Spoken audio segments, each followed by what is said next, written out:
Welcome to Event Horizon, and I am your host, Mark Anthony Peterson. This podcast takes you on a walk into the paranormal with a splash of the conspiracy. This is the podcast that would be born if the X-Files and David Icke had a baby. Happy New Year to you guys. I missed you. But every time I tried to record this episode, I went down another rabbit hole. And guess what? I loved every minute of it. I'm beginning to love this crazy. I know some of you who listen to this podcast are screaming, lock him up. With no political overtones, I'm sure.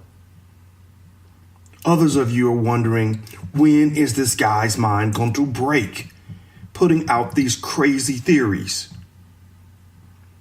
Well, let's bring you up to speed for those of you who haven't listened to all of the episodes. In the last few episodes, I put forth my theory that man is not the original man.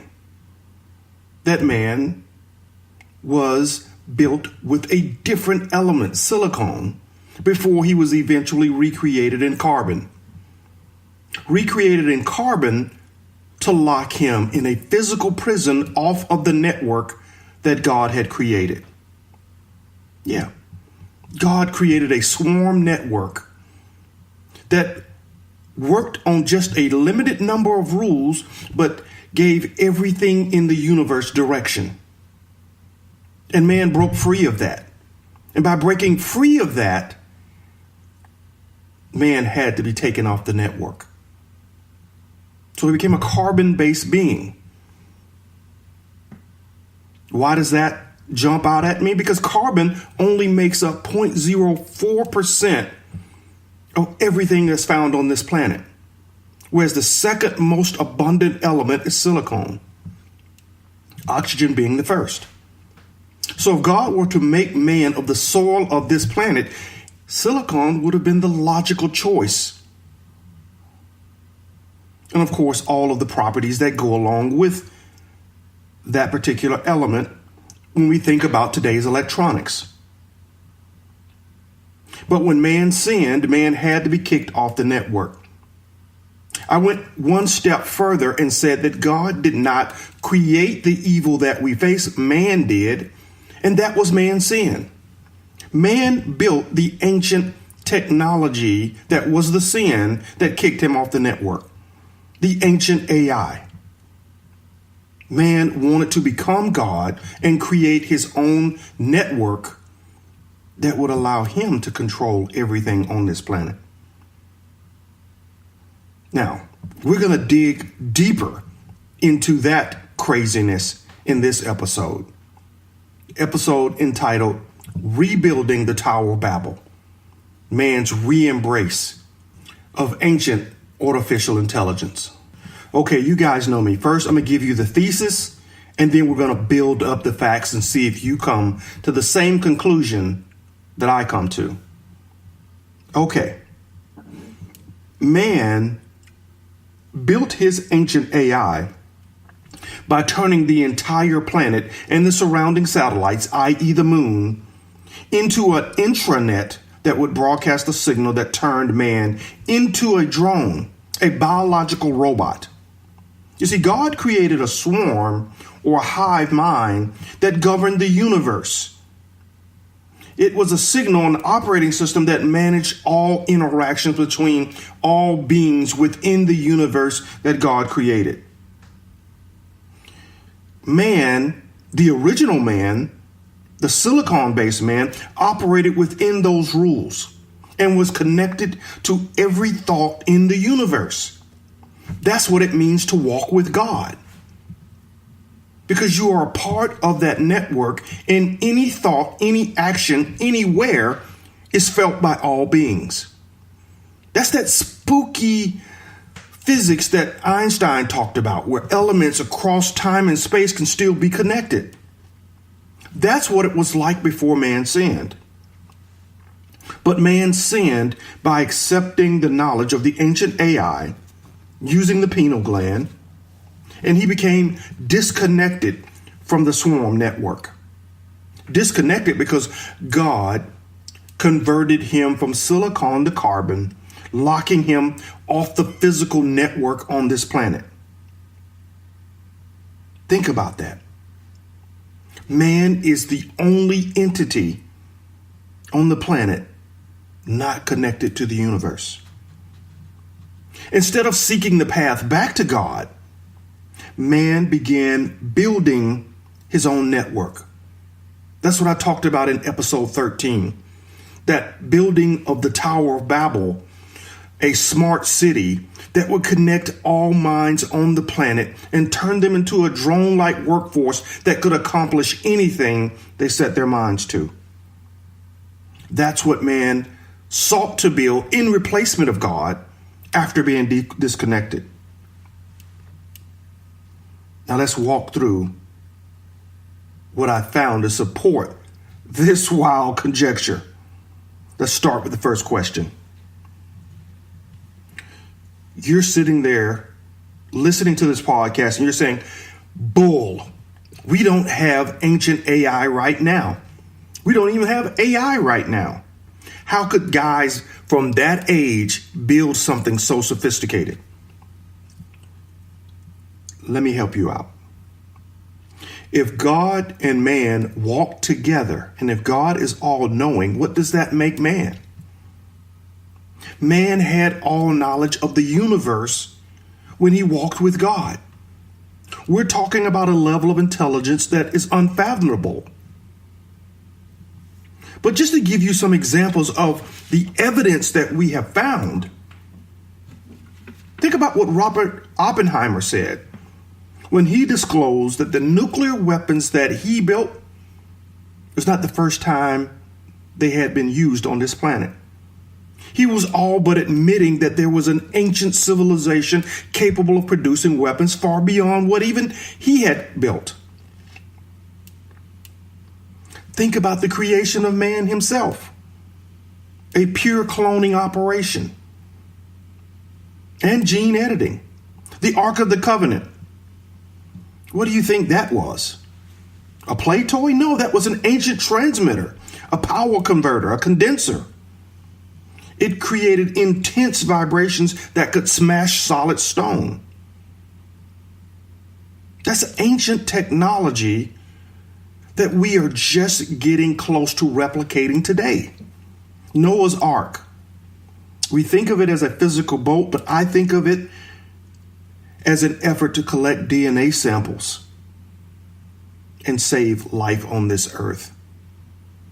Ezekiel's wheel within a wheel. What kind of technology do you think that was? Eden, the biblical description of Atlantis, in my opinion. A mother civilization where I think we all originated. How do you think Moses parted the Red Sea? You really think that staff did it by itself? There had to be some ancient powerful technologies that enabled these types of things to happen. Jonah traveling in the belly of a whale. You think that was a real whale?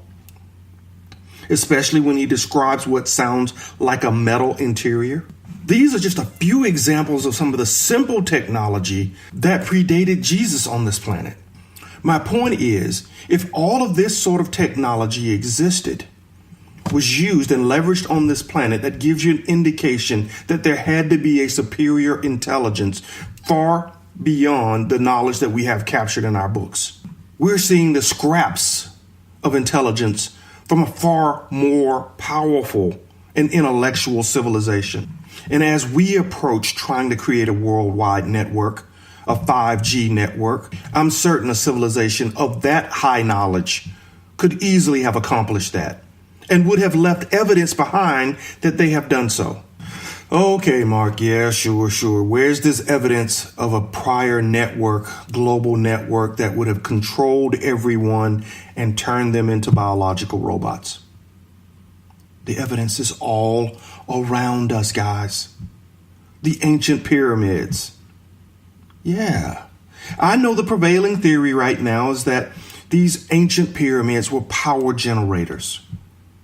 Yeah, and that's a good guess because they do and are set up in a way where they would broadcast some level of frequency into space or as a part of a connected network.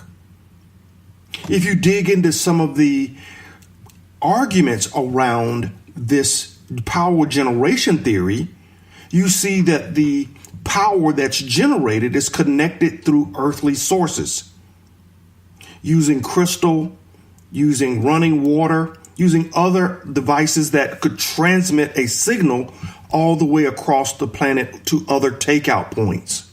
It's a good start, but when I looked deeper into the construction of pyramids, what I saw was not a power generation capability, but a broadcast network for a supercomputer, which was our planet. And that each major pyramid complex had a very specific function, with the large crystal deposits on the planet acting as the core memory for this supercomputer. You remember what I said in episode 13 about crystal caves and why people walk into them like Da Vinci and come out with knowledge that they didn't have when they went in? Yeah, this is an old part of the functioning supercomputer, which was our planet.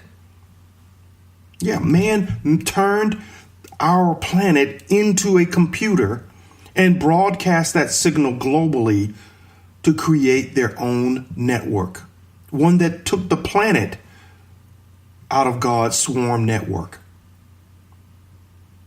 Ooh, you guys thinking Mark is smoking some serious weed today. Okay, let's go a little deeper with the facts.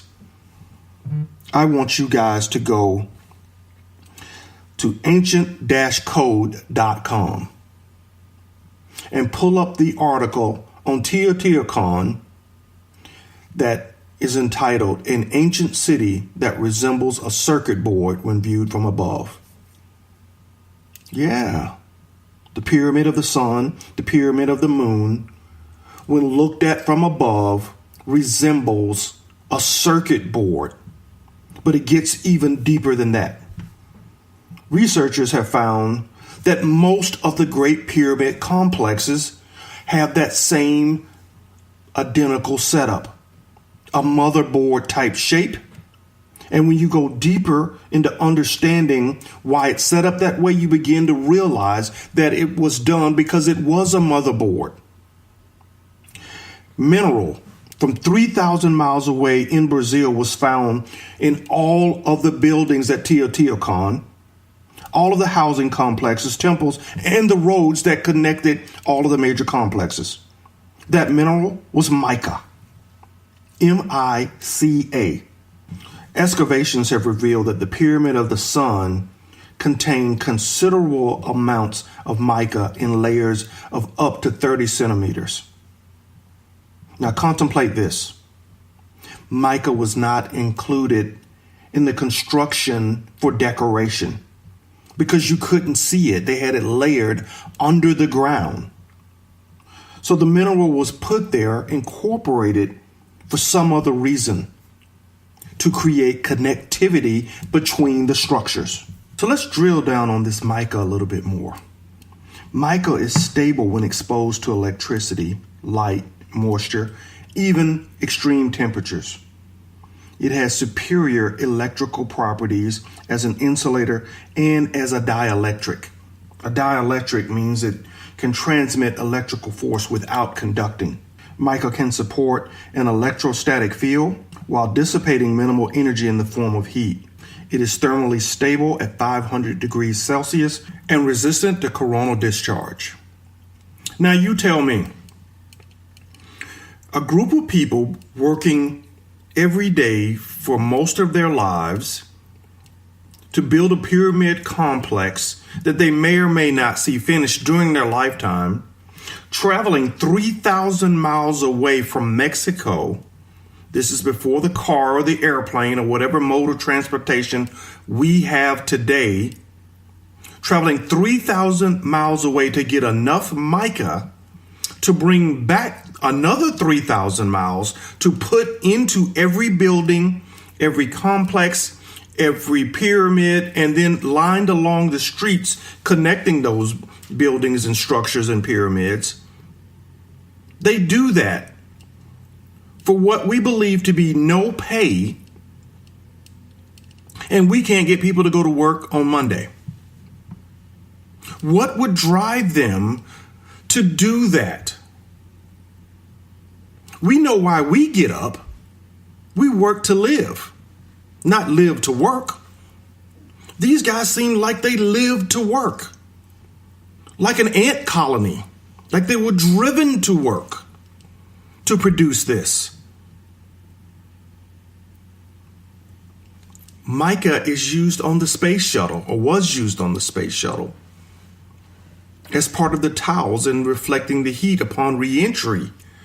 So why would these guys go that far unless they were building something that was part of a larger complex on this planet for a greater purpose? The Great Pyramid of Giza mirrors Teotihuacan in that they both look up to the three stars of Orion. They both have the same motherboard appearance, with some believe the same thought process of a motherboard type function. You got those like Graham-Hancock who are also buying into this theory, believing that the Great Pyramid of Giza resembles a motherboard. Absolutely. Resembles Teotihuacan, doesn't have the mica layer, doesn't mean it didn't have it, but doesn't have it, that because it may have a different function in the supercomputer. Maybe all the pyramid structures that we know of around the world, and we know that they're all over the planet, Alaska, China, Russia, Japan, Serbia, you name it, anywhere on the planet, there's a pyramid structure. So maybe all the pyramids are part of this larger ancient AI operating system and perform different functions as part of that supercomputer. As I mentioned earlier, the crystal caves can act as a hard drive. Giza was probably the power source and the chipset North Bridge for the supercomputer. Teotihuacan was probably the BIOS chip, the basic in and out system for the supercomputer, and the chipset South Bridge, which controlled all the I/O functions, such as the USB, audio, serial, and the ISA bus on a computer. So Teotihuacan was the chipset for the South Bridge and Giza for the North Bridge. And the North Bridge connects the CPU and the RAM memory, which is why I think we find the obelisk made of granite to transmit signals into the ground and pull it out to pump it into space. Giza was the North Bridge that connected to the CPU and to the RAM memory. It stored all of the planet's knowledge. Why do you think these groups, these cults, these secret societies worship the Egyptian culture? They retain the world's knowledge. They control the chipset that linked to the CPU and to the memory. So the knowledge of the planet would have been stored with Egypt and wherever Egypt parked that information, be it on the tip of the pyramid or in crystal caves around the world. There were other major complexes that I think also played a role. The Nubian pyramids in Sudan. They were smaller than the Egyptian pyramids and more narrowly shaped. Go look at your motherboard and look, and you'll see there are shapes within that motherboard that look just like the Nubian pyramids. The Great Pyramid of Cholula in Mexico, or the Ziggurat of Ur in Iraq, which was restored by Nebuchadnezzar, which was thought to be the warehouse of a portal. To me, that pyramid structure looked like an ISA PCI or an AGP slot that you would see on a motherboard, a plug-in where you could bring in and ship out information into this dimension. That's why I think it warehoused a portal. It functioned in that way for the supercomputer. The Mayan pyramids of Tikal, in Guatemala, 213 feet high, I think had a very specific role on the supercomputer. I know some of you are saying, I'm starting to get it. There are a lot of structures built for a lot of reasons I don't get, and the arguments you're making could be credible. People building structures that took multiple generations to complete had to be under some kind of influence in order to build them, to go get minerals and materials that are impossible to move by today's standards and do that over multiple lifetimes. There had to be a driving force that controlled them in order to accomplish that much work. But there are probably still others of you listening to this thinking, I don't quite get it. I don't see it completely. Where's the example of this? What can I point to as an example that would give this a little bit more credibility? That's what I ask myself. That's what I went and searched for. So I turned to nature. I said, is there anything else out there? Any insect, any mammal, any reptile that acts like what I'm describing? And I found it. On the drive back from Selma, Alabama to Atlanta, I saw pyramid-shaped mounds evenly dispersed along Highway 85 for 10 miles. The mounds looked to be between 18 and 24 inches high as they were sticking above the blades of grass on the side of the highway. As I mentioned, evenly dispersed, about 2 to 4 feet apart. And there had to be hundreds of them. All about the same height, all pyramid in shape along the highway as I drove this summer the 260 plus miles back to Atlanta. Why would ants that have a 6-month lifespan build a mound in which they own nothing within that mound? Well, some scientists say that they are just discarding the debris from creating the tunnels that they have below ground, even though there are tunnels in the mounds themselves as well. That is one prevailing theory. Others look at that and go, no, there's something else happening there. There's a model at work there that we quite have not tapped into. Because when we look at other mammal species, or we look at mammal species around the planet, we see more survival of the fittest. Kind of that Darwin approach. Lions keeping what they kill. The ant approach very different to those models that we see in other walks of life.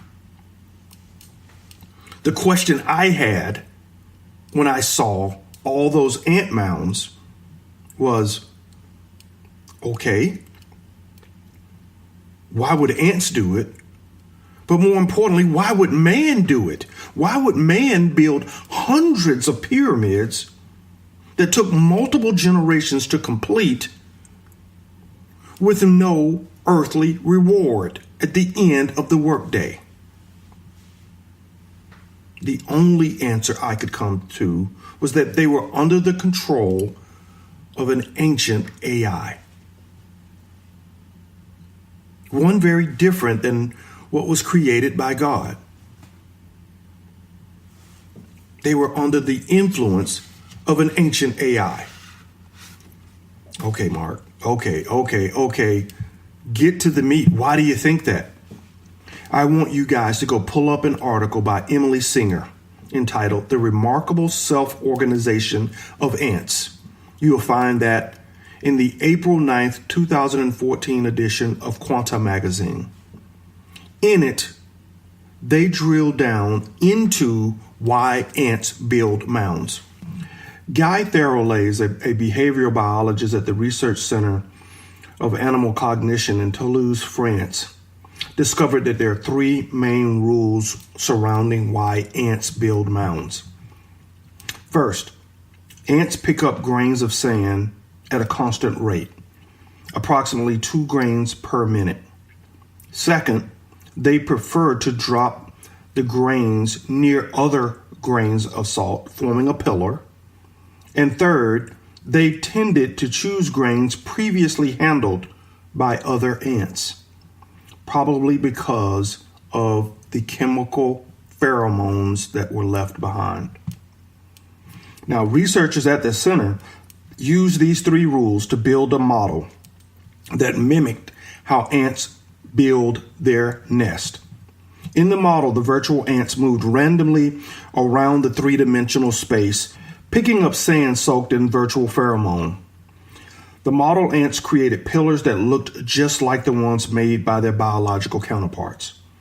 The researchers then altered the pillar layout by changing how quickly the pheromone dissipated or evaporated. This may explain why under different environmental conditions, such as heat, humidity, and other types of environmental conditions, we see ant structures change in their shape. Is it getting clearer to you now?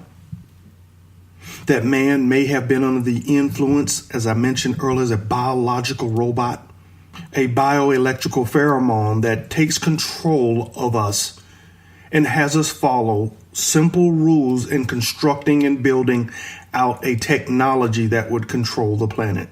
And we would do it without even being conscious of the fact that we're doing it over an entire lifetime without a need for a single reward or single ownership stake in the outcome of the project. Just like these ants.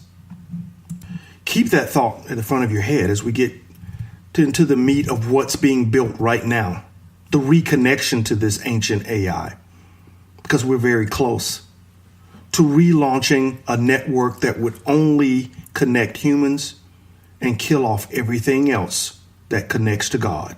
Now let's get back to these ants. David Hu at Georgia Tech University studied ants and found that they can also respond quickly to environmental challenges. They can form simple structures like rafts, where up to 100,000 members can create a floating raft, buoyant, made of their bodies, and can float in water for up to a month without having the raft come apart. So in the face of a major calamity, they can move from building a pyramid-type structure to building a raft-like structure made of their bodies and can float the entire colony buoyant above water until the water dissipates and they can find a new home. That sound familiar? That story sound familiar? The biggest ant mound or super colony that is known was found in Hokkaido, Japan. The colony is estimated to have over 306 million worker ants and 1 million queens living in 45,000 nests interconnected by underground passages over an area of 670 acres. When man built his ancient AI, he followed that same script. We built pyramids all over the planet, established a single queen that we called a pharaoh, and connected all of those complexes through the use of mica and other conductive materials so that this broadcast network could manage the swarm, the super colony. That disconnected us from God. We may have had help in getting all of that done. The Hopi word for ant is anu. And the Hopi root word naki means friends. Thus, the Hopi Anunnaki or ant friends may have been the same Sumerian Anunnaki that came to this earth to make slaves of all of us. So there's a reason why the structures are here on the planet and built the way they were built because they needed a drone planet to do the work they wanted done. They turned the planet into a supercomputer. Mimic the way ants run their colonies so that they could manage millions of people to do work they didn't want to do. Who'd want to wake up every day and mine for gold? Who'd want to wake up every day and work and work and work and work with no reward? So that infrastructure was the basis on which man has continued to operate an ancient AI that was disconnected from God. Okay, I know the third question some of you have is, if God created a universal swarm network, where's evidence of that? You say the Earth is a supercomputer, broadcast its own signal, created a drone race of men and women to work within that network, disconnected from God. Where is God's network? Where's the evidence of that? Again, my friends, it's all around you. We can't hear it or feel it because we're not connected to it. But every planet, every satellite sings out to God every day and connects to the universal knowledge that exists through time and space. Just listen to what Earth sounds like when it sings.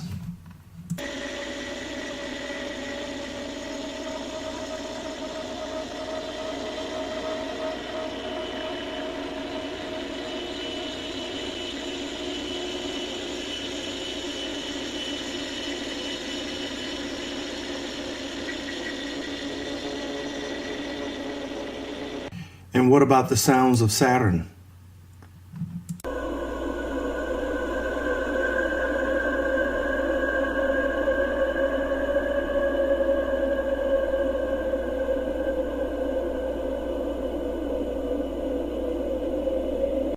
Or Neptune?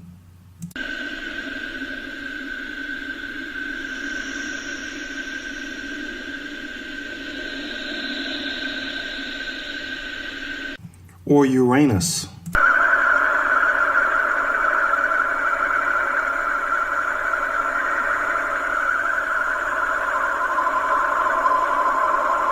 And finally, Jupiter.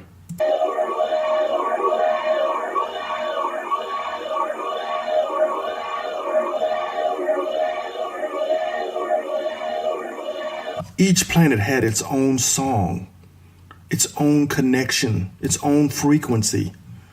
For some of it, it sounded like the old fax machines connecting to the network, right? Earth was different than Jupiter, than Uranus, than Neptune. They all had a unique connection to the universe, singing in rhythm to each other, sharing data and information. So you're saying, why can't we hear it? Because we're not connected. Think about all the mammals on this planet and the spectrums that they can see that we can't see, the octaves that they can hear that we can't hear. If we were born of this planet, wouldn't we share some of those same survival capabilities? The ability to see more spectrums and hear at different octave levels to connect to the same vibrations that they do? To use the rhythms of the universe to guide our lives. Just listen to how whales communicate and listen to how similar it sounds to the planets.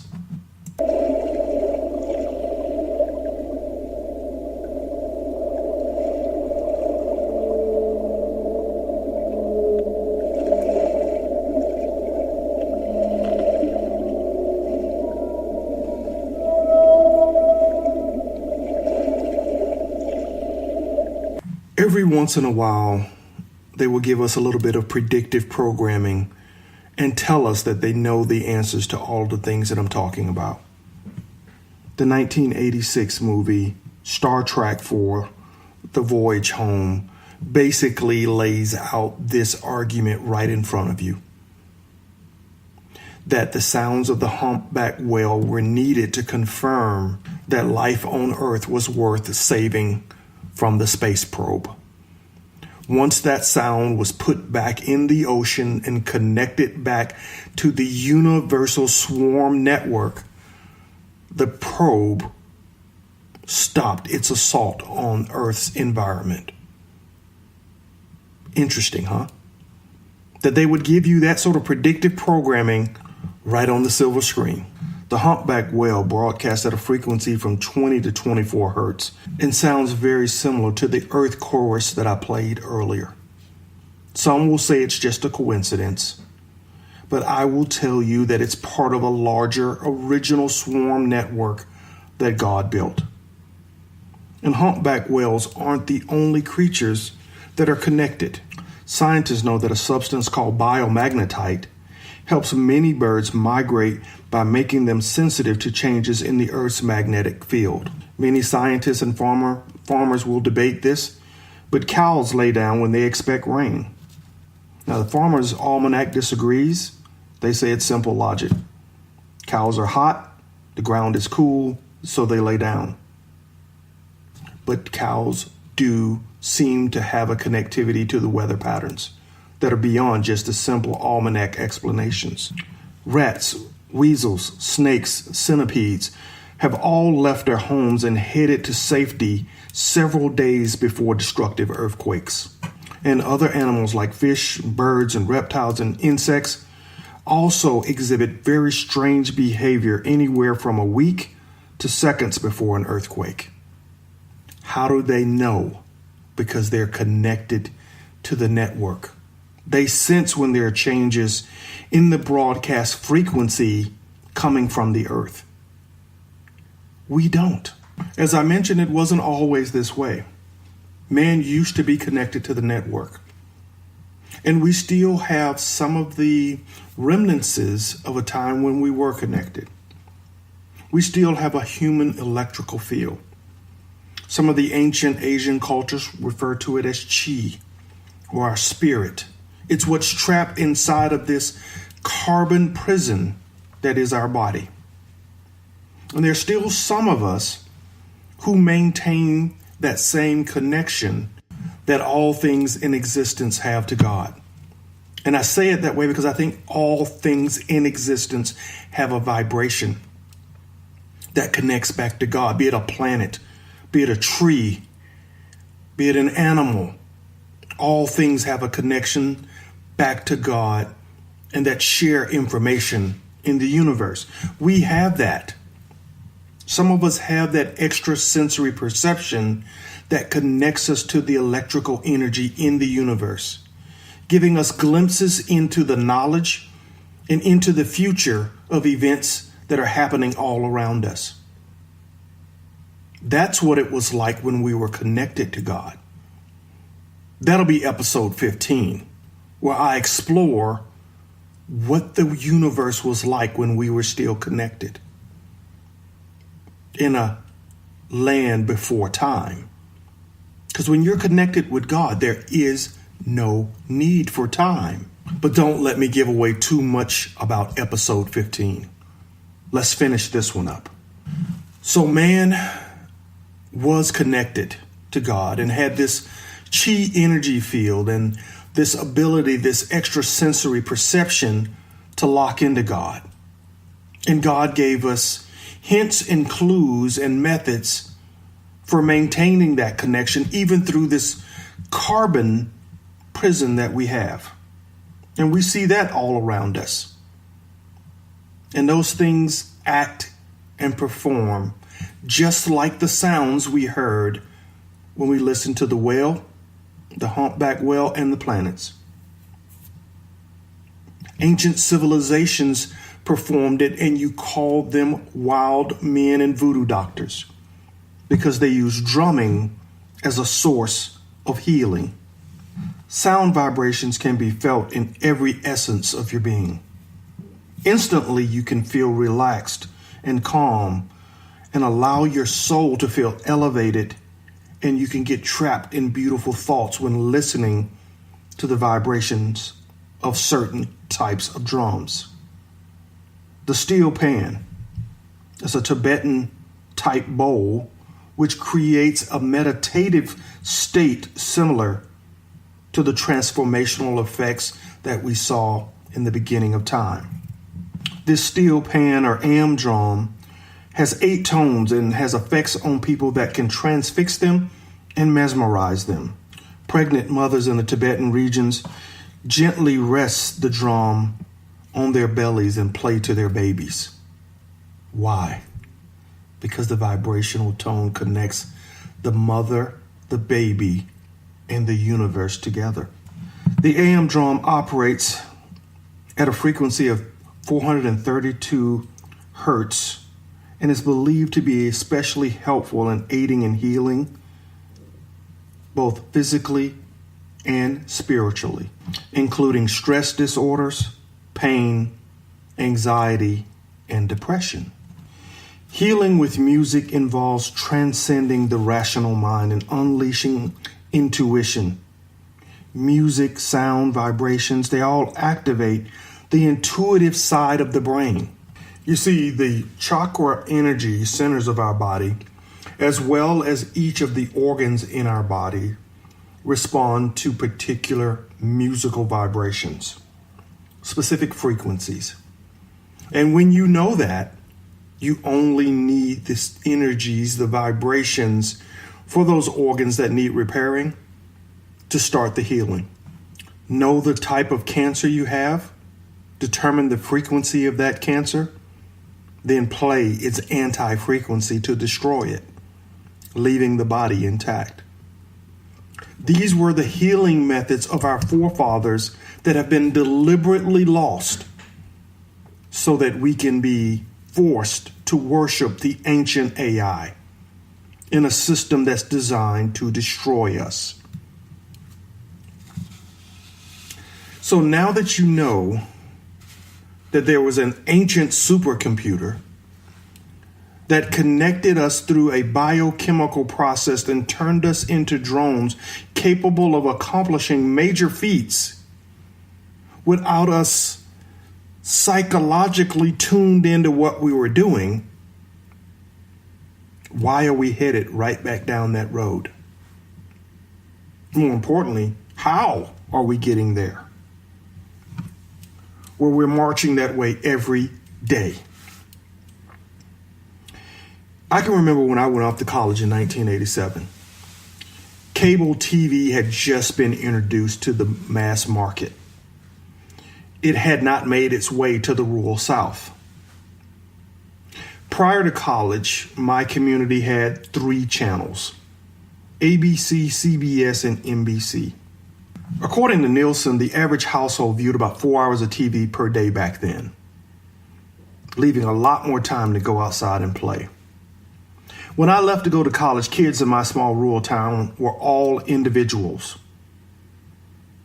Like the basketball players we idolized, we all wanted to be unique. Those old 70 basketball players had their own unique shot, their own distinctive move, their own unique lingo. Not one of them wanted to be like the other. When I returned from college, every kid seemed to have undergone some sort of change where they were sharing the same brain. They were under some sort of hive mind control, acting like kids from New York, even though they lived in a town of 2,000 people. The hive mind is real. Cable TV distributed a mindset that linked young people into the same type of behavior, music, hairstyles, in just a short 4 or 5 years. Now, Hitler knew that the hive mind is real. Hitler intentionally put a radio in every household. The radio was a huge factor in Hitler's hive mind. Marshall McLuhan, a Canadian media theorist, argues that Hitler's hypnotic oratorical style was amplified by the hypnotic effect of radio, new technology for the time.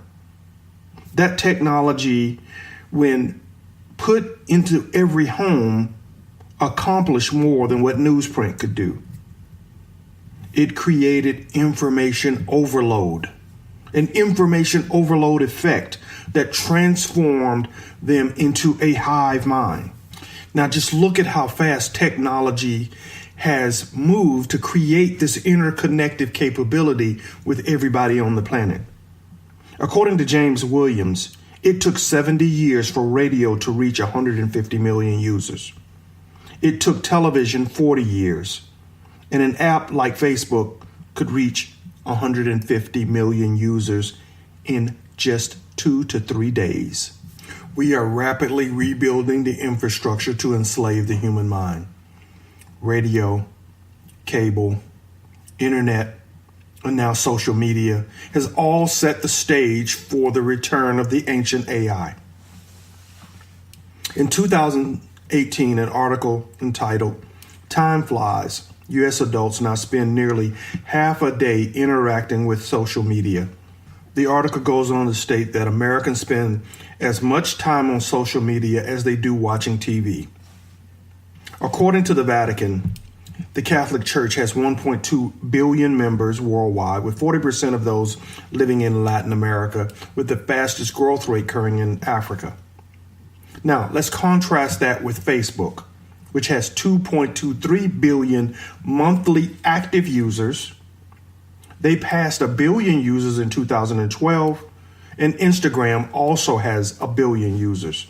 Twitter has 336 million users. YouTube has 1.8.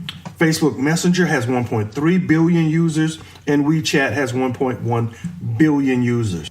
In terms of global connectivity to a hive mind, we are there, and we are starting to feel the effects of a socially connected hive mind every time we turn on the news. You see, social media is just like a denial of service attack on your free will. And as Brian Gallagher explains, in the attention economy, social media is subverting our decision-making and our democracy. James Williams, that I mentioned earlier, is a PhD from Oxford, and he worked for Google. He created a lot of the advertising platforms that you now see on Google. He quit when he realized that the tools were forcing users to spend more and more time online. Williams then founded the Time Well Spent movement to stop tech platforms from hijacking our minds. Williams asked 200,000 people to rate the apps that they use the most. They found that on average, the more people spent in an app, the less happy they were with their life. Williams' study showed that repeated use of social distraction lowers people's effective IQ by up to 10 points. A drop that is more than double the IQ drop from long-term marijuana use. Guys, this stuff is real. They don't need a pyramidal structure that was used when the original ancient AI was built to broadcast this frequency to control the minds of people on this planet. They now have a social media platform infrastructure and an internet system to do that, to reconnect to the stored ancient knowledge that will be used to control the planet. And they're only one step from being able to make this a global frequency like it was during the days when the pyramids were active. And that one and final step are 5G and the Internet of Things. You see, the claim to fame for 5G is that it's going to be able to enable seamless connections between humans and machines. And what have I been talking about in all my previous episodes leading up to this theory? How those with the most money want to live forever by moving their consciousness into the machine, by becoming transhuman. We've done all of this before. That's my belief. That's how the ancient AI got built. And we are just reestablishing connections back to that history. You see, most things on the planet have adapted to the Earth's magnetic field and operate and connect within it. And to navigate these fields and to control their immune systems, birds and bees use magnetically sensitive substances called cryptochromes. Cryptochromes are protein pigments found in virtually all animals, plants, and many bacteria. Cryptochromes measure the light to control and reset animals' and plants' biological clocks. Some animals even use cryptochromes to see or sense the directions of the Earth's magnetic field. Guess what? These cryptochromes are disrupted by 5G, badly impairing them, disrupting insects and animals' ability to navigate using these sort of cryptochromes, leading to the collapse of such things as bee colonies, the loss of migratory birds and butterflies, and an ever-weakening immune system. It can have ruptures to the calcium ions, the positively charged calcium ions that are found in the membranes of the brain, leading to serious metabolic and neurological consequences, including ADHD, loss of fertility, Alzheimer's, and asthma. The May 19, 2018 Newsweek article by Dana Dovey entitled "Radiation from Cell Phones, Wi-Fi is Hurting the Birds and the Bees, and 5G May Make It Worse" goes on to state that the 5G may interfere with the primary process of magnetoreception, making it difficult for bees and birds to navigate the planet. It will also impact insects, including spiders, and interfere with that bird navigation that I mentioned earlier in the podcast, disturbing their magnetic compass. So while it's connecting humans back to the ancient AI, giving us global connectivity to share information instantly anywhere on the planet, it is locking all other animals off and killing them off. Now, if that doesn't sound like ancient evil intelligence, what is? We're one step from opening the door back to the ancient AI, weakening the membranes around our brain, opening ourselves up to an avalanche of social media overload, and destroying our consciousness. Once that's done, it wouldn't be very difficult to create a hive to do whatever the queen wanted you to do. And that's where we are. That's what we're facing. After thousands of years away from the ancient AI, that infrastructure destroyed, it has made its way back into our lives. The question is, will God return and do what he did before to the Tower of Babel? Reset the equation, change our language, send us back to the many corners of the earth to start over and rethink the process, to give us a chance again to live in connection with God, with the animals, with the universe? Will we repeat the same mistakes and try to rebuild an infrastructure in defiance of God that is a separate network not connected to the natural universe around us? Only time will tell. But this is how I have been looking at the world. These are the rabbit holes that I've been climbing into, and the more I dug, the more craziness I found. Like I said, don't tell my pastor. They probably won't let me in the front door of the church if they listen to this podcast. But even if they didn't, so what? I'm in search of truth. That means I'm going to overturn every stone and ask every question, postulate every crazy theory, because that's how we get the answers. I hope you will continue to follow me and join me on this journey. Check us out on Facebook at Facebook/Event Horizon. Follow us on Twitter at Event Horizon, and let's continue the conversation. I want to hear what you have to say. Help me if I am so far off base to get back on course.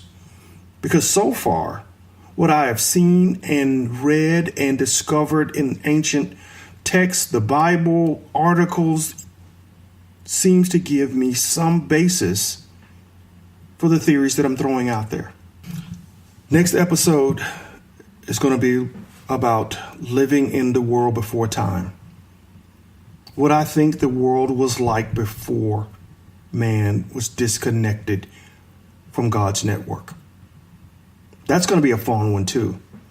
Probably almost as fun as the episode about how I think ghosts come into existence.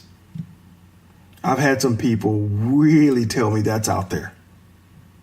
That somehow our bodies act like a super collider at the moment of death and smash all of our life memories together. If they're positive and we're ready to go, we open a portal to a new world and our spirit steps right through. If it doesn't, just like in a super collider, right? When positive and negative entities or atoms are smashed together, we get a lot of scrap that's left out on the side of the super collider. Still get a lot of energy, still get a flash, but you get a lot of residue. And I think that's what happens. Check that episode out. Catch up on all these episodes because I'm building on each show to tell you a little bit more about what I see as the reality out there that we're missing. And then join the conversation. This has been Event Horizon. I am your host, Mark Anthony Peterson. Till next time, guys.